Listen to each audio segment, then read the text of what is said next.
বিশ্বনবী যখন সিজদায় লুটিয়ে পড়তেন, আম্মা জানা এসে বলেন, আমরা তো সিজদার মধ্যে সুবহান রাব্বিয়াল আলা বলেই শেষ, কিন্তু বিশ্বনবী তাহাজ্জুদের নামাজে, নফল নামাজে, সুন্নত নামাজে তিনবার সুবহানা রাব্বিয়াল আলা তাসবিহ পড়ার পরে তিনি পড়তেন সুবহুন কুদ্দুসুন রাব্বুল মালাইকাতি ওয়ার রূহ। সুবহ কুদ্দুস রব্বুল মালাইকাতি ওয়ার রূহ।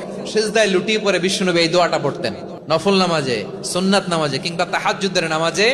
সুবহান রাব্বিয়াল আলার পরে কি পড়তেন? সুবহুন। আওয়াজ করে বলেন সুবহুন কুদ্দুসুন রব্বুল মালাইকাতি ওয়ার রূহ। মানে আল্লাহ আপনি প্রশংসিত, আল্লাহ আপনি অতি পবিত্র, আপনি সব ফেরেশতা কুলের রব, ফেরেশতাদের সরদার জিব্রাইলের রব। সুবহানাল্লাহ। আজকে থেকে পড়বেন সিজদায়